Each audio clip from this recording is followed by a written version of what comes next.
on. So you and I talked before. You were in the last sponsorship speed dating session, which was amazing. And this is cool because you have a different twist.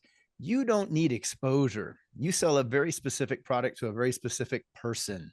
You sell race gear, and the average consumer doesn't need race gear. So let's talk about that real quick. Why do you sponsor, and what do you look for when you sponsor teams? Well, yeah, Alex, and I think it's really important. You and I've discussed, and I hope that people get this across the racers and teams that are in this, is that most of the community and even at the top levels don't understand, maybe just because of education these days, the difference between push pull marketing and niche versus consumer products. Mm. So if you were going to, for say, let's use a real world example.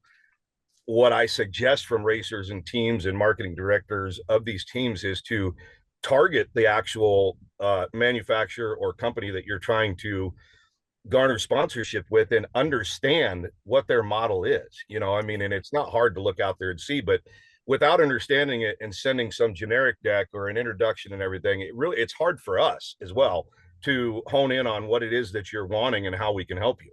One of the most important things is to understand the companies that you're trying to build a relationship with.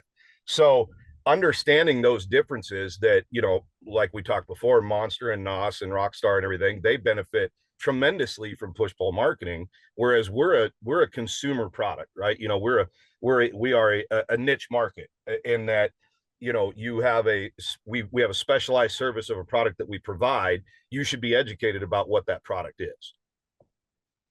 And you're also talking about leverage of other teams and what the teams can bring to you, mostly through B2B relationships. We talked a lot about that last time. Let's go there. Yeah, probably one of the biggest things that I tell people in that last question that you asked, Bill, was, what would you say is most important is do not underestimate, no matter at what level you're at. I've seen some of the people, and you're asking some questions about, I'm new to this. We have a new company. We have a new a racing organization that we're working with.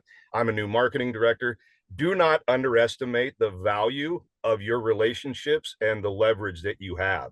You may not understand it yet, but I'll get to a good example. Alex, you're probably going to ask me this question anyways, is give me an example. I've heard you ask Al and Tony before of somebody who did it well. I'll tell a short story here about a good friend of mine now, wasn't at the time, the sprint car guy out of the Midwest, Brian Brown Racing, got a tremendous individual ownership, that he owns a massive sprint car team, a lot of dollars, runs the World of Outlaws, runs some of the new high limit stuff. When he approached me, his approach was so unique at the time, but it's something that I've seen people start to do more and more. And I highly recommend most people put this in their repertoire. Was he knew what I did, he knew what kind of products I built, and he knew that I had something that could satisfy his needs. Before he asked me for anything, before he sent a deck, before he sent any marketing materials, he met me at a racetrack, which great place. I mean, if that's one of the other questions, let me get ahead of it now, is, if you can shake hands and look people in the eye, even better, especially consumer product, touch it and feel it. But he came up to me and he said, my name's Brian Brown. Obviously I knew who he was.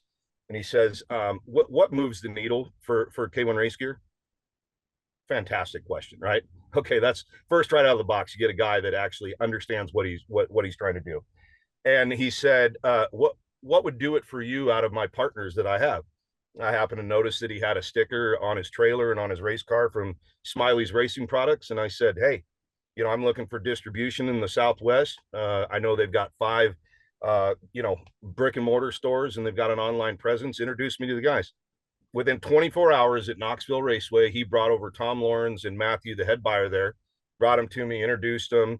I have not sponsored this guy. He doesn't even wear my product yet.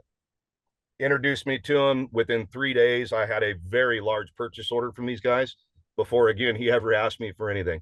So my point is, without being too long-winded, is like, really know who you're targeting, do a great job of representing and be genuine, and just don't underestimate the value of what you already have. You may not know you have it.